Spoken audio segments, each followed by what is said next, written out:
Hello adventurers, and welcome back to my channel. It is a beautiful day here at this Missouri State Park, and I thought I would do something a little bit different. So typically on my Saturday videos I focus on my life in my van and show you the kind of different things that I do, but something that you don't often get to see is the social aspect of the van life. So today I thought that I would join in with a fellow YouTuber, Lady BugOut, and we're going to show you the more social aspect of what we kind of do when we're around camp, and then also share one of our favorite new recipes. We ate this dish when we were in Telluride. It was delicious, so we're going to do our take at our campsite, but we're also going to answer some of your questions. Let's go. Now, as you know, in my van I travel with a portable camping stove, so we're going to be using that today to put together our little snack.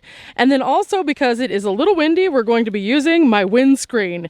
So if you want to follow along and actually make this at home, you can use your at-home cooking setup or do this at your campsite with us. Okay, so joining me today is Lady BugOut, or Dee. You probably have seen her channel by now, but if you haven't, go check her out. Now, Dee, we were in Telluride and we checked out an amazing dish that was a brie dish. Yes. Do you remember that dish? I remember it well. It was so good, guys. We just can't remember what it was called. Yes, it was so yummy, and we know what components that we use. So yes, we have all of those components here, and we're gonna try to make this in our setup. Do you think we can do it, Dee? We can do it. We can do it! We can do it!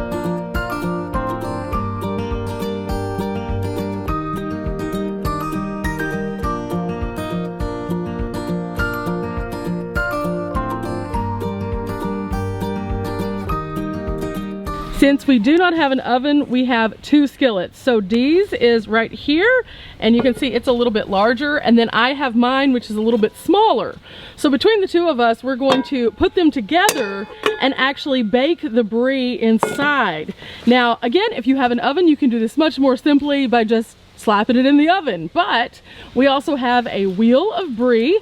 This is the smallest one that I can find, and it is huge, so we're gonna be so full. And then we're going to take that, bake it, and then put the pistachios on top, and then bake it a little bit more. And then we're going to drizzle it in honey. We have these really cool van-friendly honey packets right here. And then we're going to be cutting up some of the Granny Smith apples and just dipping them right in. I can't wait. Now, Dee, I know that we can do this. I have confidence, but along the way, we're also going to be throwing in some of the questions from the people at home. There's a lot of things that people want to know about van life. Bring it, bring it. We're gonna juggle multiple things today, guys. This is what we do, and this is van life. Again, this is just a camping stove that I always have with me in my van, so nothing special. It runs off of little butane cells, so again, we can do this. I promise you we can.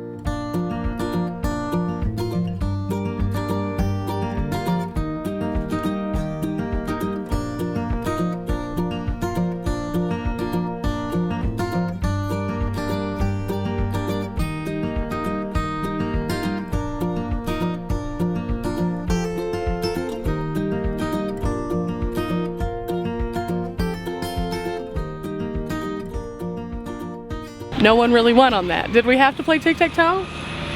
Did we play tic-tac-toe? Yeah, that's just us. Okay. So now that we have the windscreen up over here and everything set up, cheese is about to go into the pan, and then we're going to put it over the fire and just kind of watch it. This is where it gets weird. This is gonna be a delicious lunch, and just for you tuning in at home, I'm giving this episode a name. The name is Tea and Brie with my friend Dee.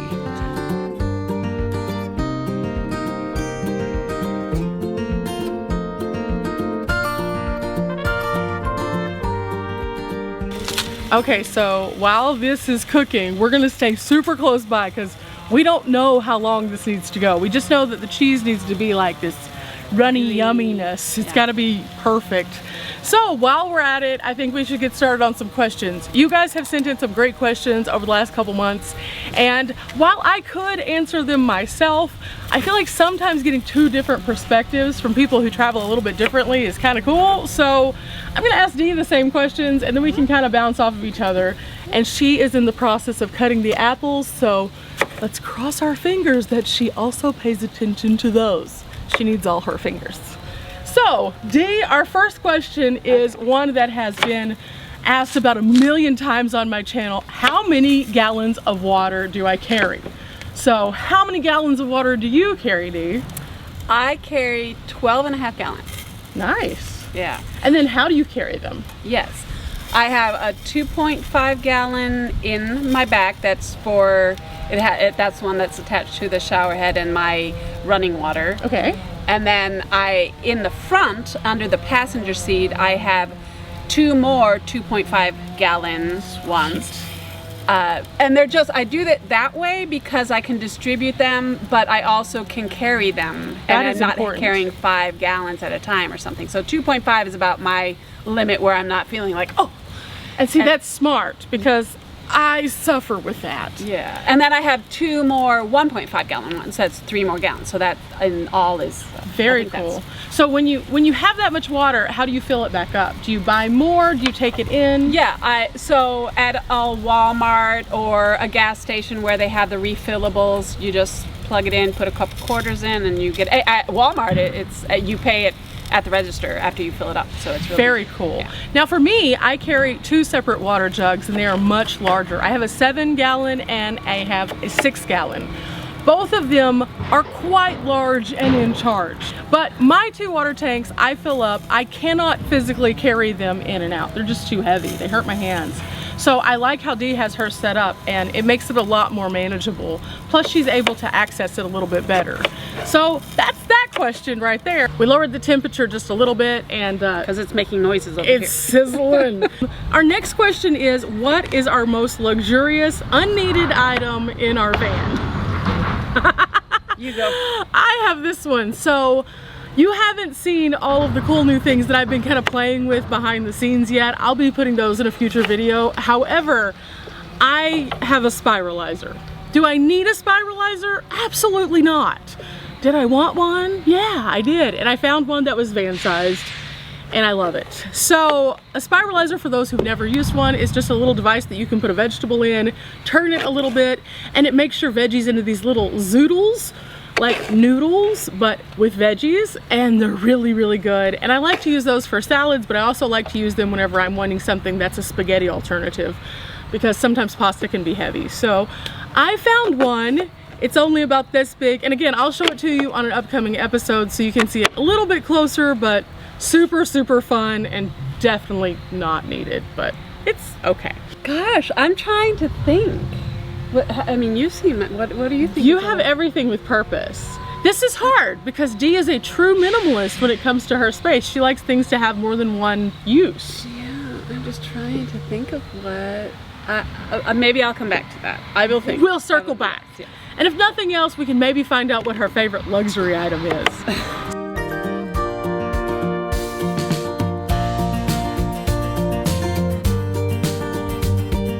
So, our next question today is, are you an early riser or a late night person? I know Dee's answer already, and we are very different. We are very different. Well, I'm an early riser. True. But I can stay up late. I mean, like you see me. I hang with the best of them. She does, but she is the first one at camp who is awake, I think, every morning. And I know this because she has already usually posted her morning reflection walk before I'm even out of bed. Now, I do wake up and stay in my van for quite some time. However, I'm not the best at mornings, guys. I love late nights, and that's when I get my most production done, when I'm all by myself tucked away in the van. Yeah. So, very different. Neither's right or wrong. It works. It's fun.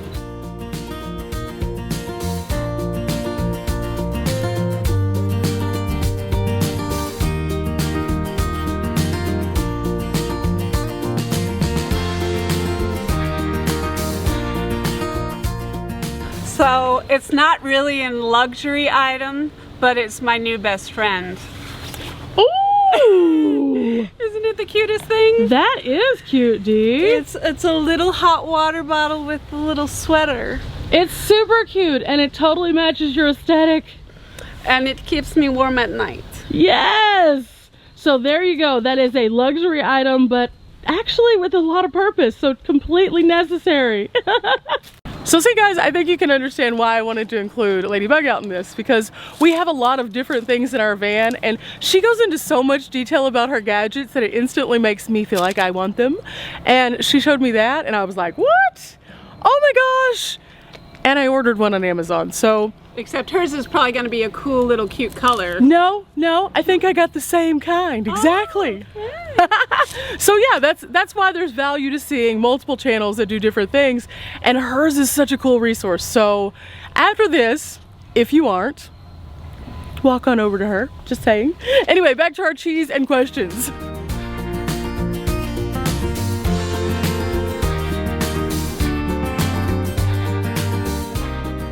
The cheese is looking good. Yes, it is. It is. It's smelling good. Oh, I'm so hungry right now. Oh my gosh. I know. I am so hungry, so we're gonna distract ourselves with another question. And our next question is one that I bet you can already see this coming. Uh-oh. Yeah, what? Are you ever afraid? How many times have we been asked this question? 100 million times. Yes, it's one of the most commonly asked questions for solo female travelers, and I think that there's a lot of different angles that you can look at from this, but from my perspective, I'm not really afraid. I always say on the channel, trust your gut, and I think that that's important, but I think that also by doing that, I haven't really encountered anything that's like the boogeyman out in the wilderness. What about you? Yeah, I mean, if you're afraid anyway, if you tend to be afraid, you're gonna be afraid. If you tend not to be afraid, you're not really gonna be afraid until you need to be afraid. I mean, not that I'm never afraid, but I think I'm not in general a person who has a lot of fears. True. But it doesn't mean I don't get afraid. Yeah. And when it's warranted to be afraid, I'm glad that my body reacts in a way that it signals me that I need to do something. But I am just in general a more, and for good or for bad, I don't even know, but I'm a more trusting person than not, and but I also trust my gut more than I ever have too. So true. And I think there's also different levels to fear that are more healthy also. Like for example, in your recent video, you were in an actual thing that would be scary. Yes. You should be fearful. Yes. You were in a tornado. Yeah. And you reacted, I think, in a way that most people would have. So that's one level of fear. I think most of the time when people are asking us, they're just thinking of it from the safety perspective of being out there by ourselves. Right. But they don't consider that those are also elements. Right.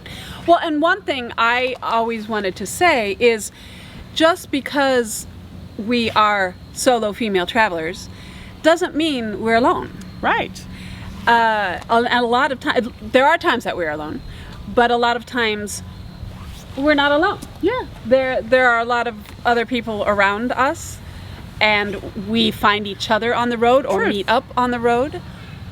So that aspect of it, I don't think people really necessarily see all the time, because for instance, on my channel, you're seeing what I do when I'm alone most of the time. Yeah, that's and so you don't realize that even though I'm alone in those videos, doesn't mean that I'm absolutely alone. Absolutely. Right. And I think that that's the same for me. Whenever I'm seeking out places, a lot of times the behind the scenes part of it is that I might be in a state park like this one, where in the background over here you can kind of see that there are some RVs. However, I do like to boondock, and when I do boondock, sometimes I'm pretty remote.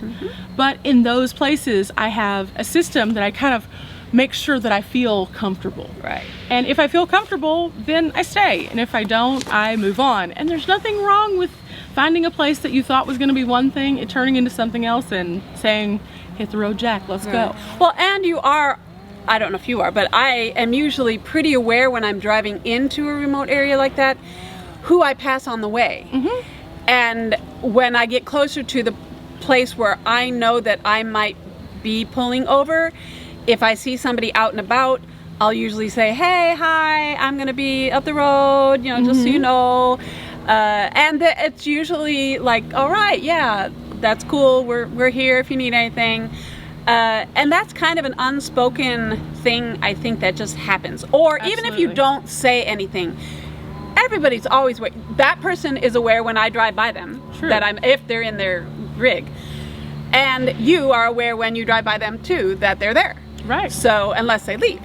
But most of the time, you have this general awareness of like, okay, I saw a couple campers over that way, or when I drove in this way, there were some people. I don't necessarily go way off if I don't have somebody that I'm traveling with. And that's just, for me, I wouldn't feel safe if I were way out in the middle of nowhere with but you know absolutely your boundaries nobody. with that, right? And I think that's the thing that comes to people as they travel. They learn their boundaries. Yeah. They learn a little bit more about how they feel comfortable moving, and just something to kind of at home that I kind of talk to you guys a little bit about. But statistically, you are more likely to have a problem when you're in a city than you are when you're in a more remote space. So just kind of keep that in mind, and also use your sound thought within your gut to kind of make your choices. So I think that kind of addresses the and safety. that's the thing. Fear factors for me now, it's like weather, animals, people, right? Like, so in that order. Really, in that order, because well, and maybe vehicle maintenance or something that goes wrong with the rig. Absolutely. Those would be the fear factors for me. Yeah. And I think that's similar for me, but each person does have those things. Like a man might have a different idea than a woman just based on his experience, but he may have the exact same fears. Right. We will never know as solo females completely. Exactly. and a woman who might have experiences that put that in the exact reverse order or something like that. So yeah. Absolutely. So I hope that helps with that particular aspect, but we gotta check the cheese. Okay, so we've been looking at this and see how it's starting to bubble up in the middle. That means it is almost time for us to add the pistachios. And we're just gonna, I think, eat this out of the skillet and crumble them all across. So maybe a couple more minutes and then pistachio, here we come. Okay, so that's gonna be good. We're almost there. This has been something we've been waiting for, guys, so much. So this is kind of what we do in our time when we're not adventuring. We have this community, which leads me into our next question. Okay. Now, why do you travel with other YouTubers? Weird question, but a valid question. And I think that could apply to anybody who's traveling with us. Why do you pick the people that you do to travel with? Yeah. Well, no, and we were talking about this last night, actually. We don't always just travel with YouTubers. Exactly. It's just that you see us on camera together because we are both on camera alone. With YouTube. With YouTube. And the other people that I might travel with may not want to be on camera. Or I don't think about bringing my camera out. So it's more of a courtesy to those people who are traveling with you who didn't sign up for YouTube. They just want to be there in nature, enjoying the nature. So yeah, those are the people. And I have so many people that I've met and spent time with that have never been on camera. And it's out of respect. Extremely influential people in our lives, I think.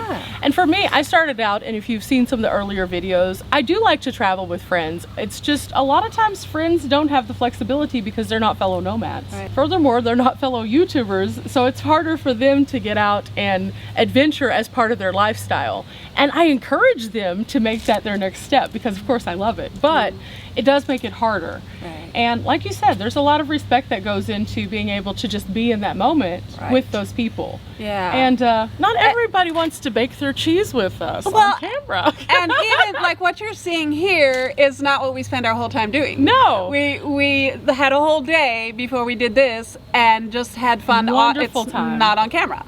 Yeah. So that's the other aspect I think that people don't really think about is that we're regular. We're so regular. Yeah, and it's fun you know, why do we find each other? Yeah. Is because we are doing this similar things, and Yeah. so it is fun to be able to swap stories and knowledge and experience and help each other. Exactly. So that's why. Up until I had gone to Gutted, I'd never met another person who did YouTube. So I was like, oh my gosh, I have people that I can talk to about random things that are on the back end that you guys unfortunately and fortunately don't have to deal with. And it makes it really nice to have somebody who understands that. But more so, I think that we personally travel together because we connected on a different level of friendship. Right. So Yes. that's why you see some people traveling with other YouTubers. I know we have other friends who also travel together and both do channels, but behind the scenes they have a huge network of people that you never see. So that's that, and I hope that was helpful. That was a really interesting topic to And that's explore. a good question. And it also brought up to my mind, I was like, wow, yeah, sometimes, but not all the time. So yeah, so that's that one, and I think we're gonna add the pistachios now, guys. The pistachios, yes. Should we do some ASMR? Oh, ASMR, yes.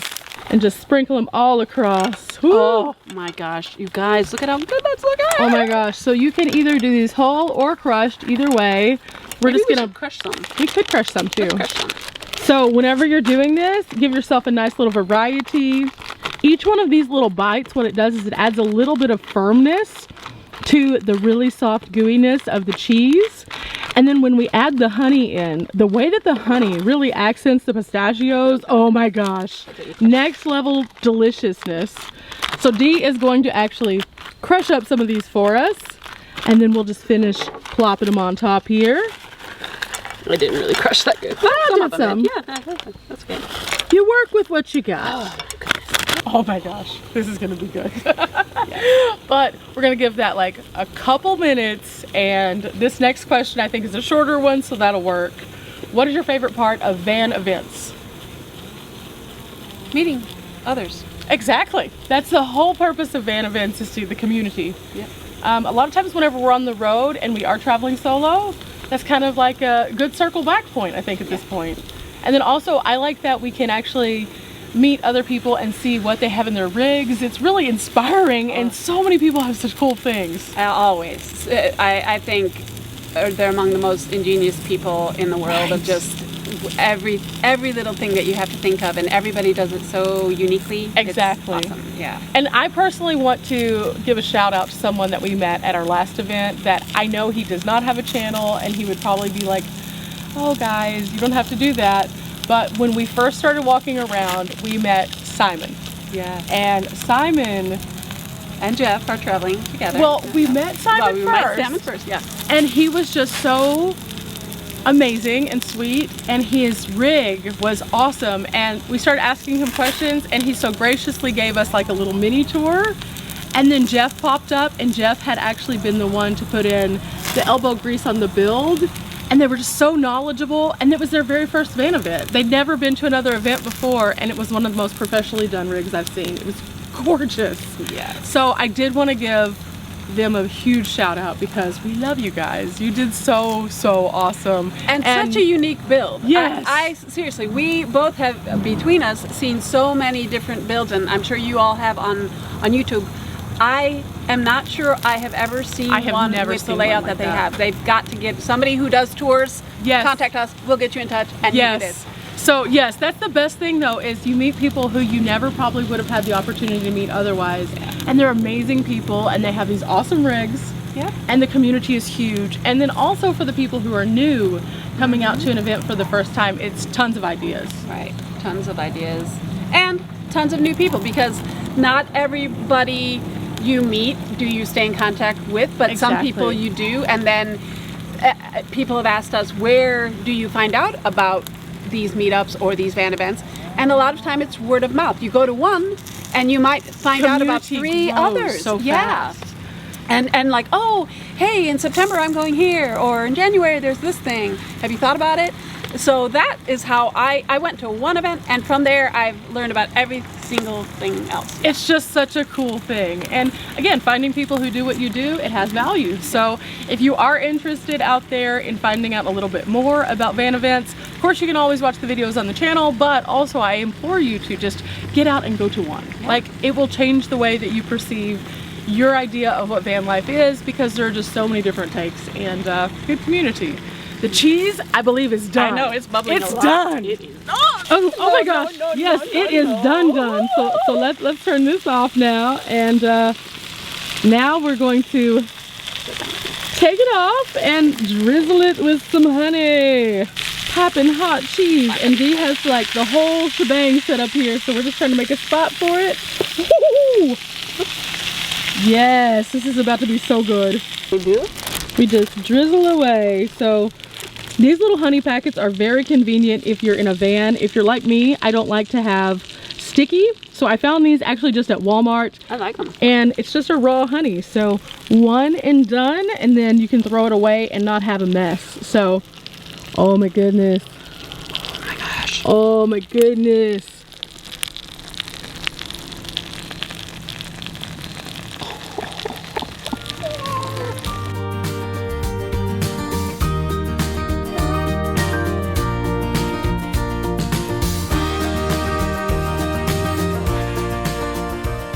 You know how on videos you see whenever I'm showing you the food and stuff like that, and you're probably going, okay, cool, well, just eat the food.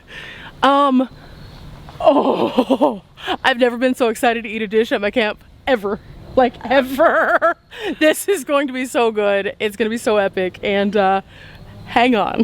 Okay, so first and foremost, was this hard for us to cook? No.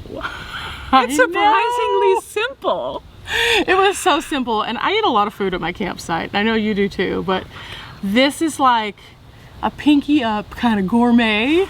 It is. With hardly any work. So, oh my gosh, if you guys made this at home or are wanting to make it at home, leave in the comments for sure how yours turned out and what you thought, because this is our special dish that we are sharing with you guys. And again, we learned about it in Telluride and just kind of made our take on it, because theirs was a little different. Yeah, theirs was like a mountain. But I think I like ours. I do too. It'll be easier to eat. So let's do our little taste test, get our little grubby fingers in here and just go for it. Are you ready? Apple slice. Take a nice deep, oh my gosh, it's so, oh my goodness. It's just like, we almost have to, you gotta just dip in. Oh, dip, dive, dodge. You ready? Duck. Oh wait, I need a little pistachio on there. Okay. Here's our little bite, and cheers. Cheers. Oh, it's so hot. Oh, I waited for her to burn her mouth first. It's so good though. I know, I just got my tongue on it. It's Oh my god. Oh my god. Oh my goodness, that's like it tastes. It has so we need some forks. We do. We're gonna have to get some forks, and then we'll continue eating and get back with you with our next set of questions. But oh my goodness. As we dig in, I think we're gonna tackle the other questions. And I don't know how to eat this. Okay. It's just so, it's gonna drip everywhere. So good. You don't have to be fancy and also be, you know, with proper etiquette, I guess. I don't know. Anyway, this is the reality of real. The pinky is out, and our next question is, what made you pick your rig? Bullet points of what made it just stick out to you. Gas mileage. Yes. Front wheel drive. Mm-hmm. Size and maneuverability. Mm-hmm. And uniqueness. Definitely unique. Tiny. Definitely tiny, and the red shows up. For me, very similar. I need a good fuel economy because I drive a lot, as you guys know, on all the adventures. So I also wanted to have something that was super reliable. I bought new, and in doing so, I have a 100,000 mile warranty, which I wanted. For me personally, that was one of my things that I was like, I need this. Those are my two main ones, warranty and fuel economy. And so we're kind of similar on the size there though. Yep. So that's a simple one. Let's see, if we're looking at our next question, as I'm soaking into some cheese, I'm trying to figure this out. It's just so good. I had the technique down though. Oh, I want some more pistachio. Put it on your, yeah. Yes. Oh. They're so good. There's something really good about the nuttiness of the pistachio. Like it makes it just Yeah, extra. I don't think another kind of nut would be as good. Yeah. And I've seen tons of different brie dishes where they do different things. There's one I do want to try also, very similar, baked, but instead of putting pistachios, they do bacon jam. Coming soon, possibly. Till then, let's bite again.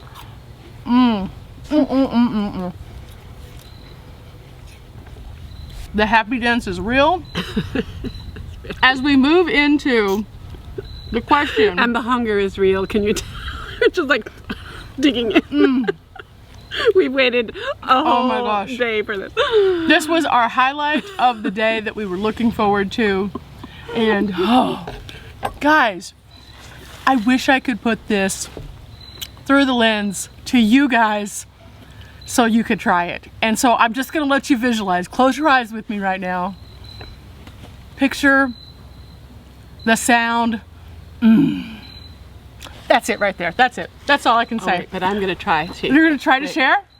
She's gonna try. Here you go, guys. Here's a bite. Yummy, yummy, yummy. And the ASMR with the crunch again. Back to the questions. What is your advice for a first-timer who is starting out, who does not yet have a van and just has a dream and an ambition?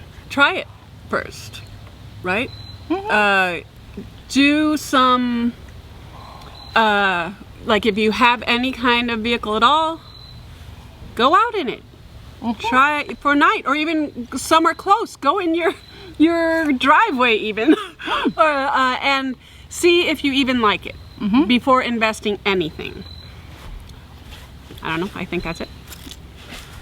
Solid advice. I just got the biggest apple known to man, guys. I'm sorry. I agree. I definitely agree. Anything else? Okay, she's got it. But I think that's what I kind of tell people too when they ask me what they should do. You can invest in anything and then go out once and hate it. And until you really kind of know what you want to do for sure or that it's for you, it's not worth sinking your life savings into. You have to really get out and say, hey, I feel comfortable, I feel safe, I feel like this is an avenue I want to pursue. It's like anything else that you do in life. You need to start the ball by rolling it a little bit down the hill.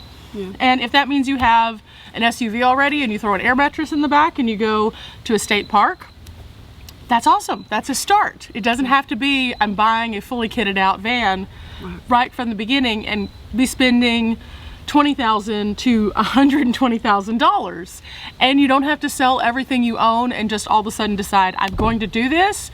You can, but what if you do that and decide that it's not for you? Right. If you decide 2 weeks in that it's not a thing that you're feeling comfortable with, then you've invested so much of your life in it. So my advice is always go local, go with what you have, use the things that you have, figure out your space once you even do get started, and don't be that person who just feels like you have to have it all up front, because that's just not realistic. And the other thing that people may not realize is how different everyone really is about what their comfort level is, what their needs are. Especially like if you have physical or health issues, you've got to take that into consideration. If you definitely are like, well, there's no way I'm gonna go in a bucket or whatever, you have to know those things and know yourself enough to know what level of comfort, whether it's down to, you know, a tent and a bicycle all the way up to a Class A RV. The gamut is wide, and though everybody is doing it in their way. Absolutely. And there it's is beautiful. no one way to do it. There is no one way. And for those who think that they would like to model their journey on another person's journey, you will find really quickly that the universe tells you that that might not be your journey. I know personally from watching my own videos and seeing how I've grown from the beginning to where I am now, the journey has been one that has been filled with lots of bumps and bruises in the road. And I've had the time where I started out in a tent and I evolved into where I am with the van, and that growth process was huge. And so for each person who's starting out, when you start out, your idea is one thing, and then it kind of pivots somewhere in there too as you go. So don't feel like you have to rush. Do what you have with what you have, and that's the advice for that. Right, and there's no one way. Right, no one way. Yeah. Next up, what is your best investment that you have put in your van? For me though, it's power. That's because for me, I need power. Some people don't need power. I need it because I make videos for you guys, and then I also have a refrigerator, which has made my life a lot easier. Did I have to have it? No. Did I have it for the entirety of my journey? No. But now I can't picture life without it because I love it. But I need power, and that makes it available for me to be able to work from the road and do the things that I need to do. Now, power is not the same for every person though.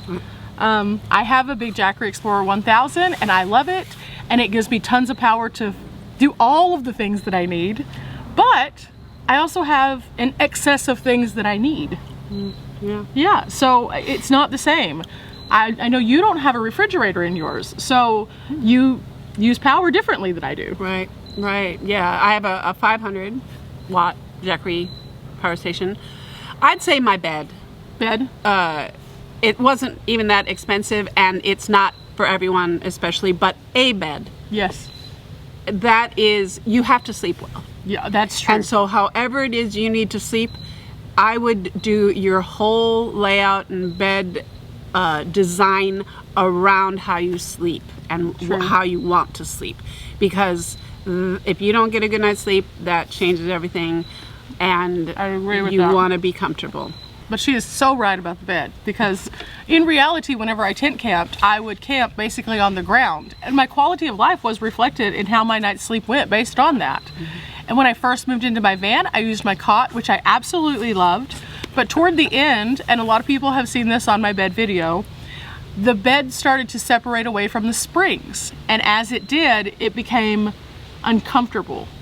And I would notice in the mornings, I would wake up a little bit more stiff.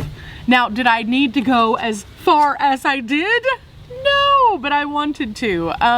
Each person has a different level of comfort, a different style, and like, that's why I love looking at both of our vans, because we're very similar in size, but our interior space is completely different. And you have a bed that you can maneuver so that you can have a living room and you can have guests. And I have a static bed because I didn't want to have to move my bed every day. And I don't really ever have guests. So it worked, and it worked for each of us individually in the way that functions best. Now, we have two more questions. This one right here is, if you could travel anywhere in the next year, where would it be? Dun dun dun. Dun, dun, dun. Are we going to answer it together? Sure. 1, 2, 3. Alaska! So, we're just going to put this out there, and we're going to see where it goes, because that's what you do. The world, of course, is still kind of weird. So that considering, we have both discussed that we would love to take a trip to Alaska. Dee just got rained on by the Make It Rain leaves. That was like a pretty little... We have been talking about this for a little bit, that it would be really fun for us to take a caravan up to Alaska and drive through Canada and see the beautiful, amazing things that everybody talks about are just out there to be explored. Now, my goal has always been to be able to explore all the 50 states, and so for me to be able to get up there and have other people that I know who are also wanting to go, so we could just plan these like excursions, it's right up my alley. So when Dee said she wanted to do it too, I was like, So our hope is to make it up there next year. World, work with us here. Alaska aside though, where would you want to go? In my van? Well, I have been to every state in the contiguous United States except for Maine. So Pretty. Hawaii and Alaska aside, Pretty. I've never been to Hawaii actually, but Maine I have never been to. So I would actually like to go. The thing is that out east it's a little bit harder to It's very boondock different. and Yes. yeah. So I have to figure that one out. But if you know anything and can comment on that, let me know. That would be awesome. We did meet someone at the previous event and she has done a lot of time in Maine, gave us a few suggestions, but also said that there are certain areas that are super van friendly and some areas that are not so super van friendly. So this is also on my bucket list of places that I would like to go. I want to just pull up and have a Maine lobster roll on the actual coast while looking at a beautiful lighthouse and sharing all the historic stories with you guys. But that is a place that takes a little bit more preparation and planning. And so I think that that's where the bucket list here comes in. We have some time.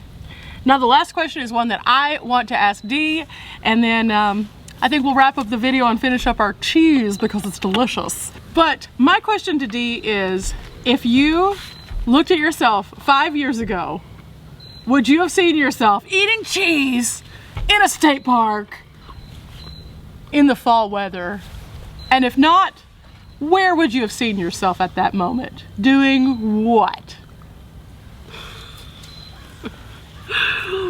No, I did not see myself doing this.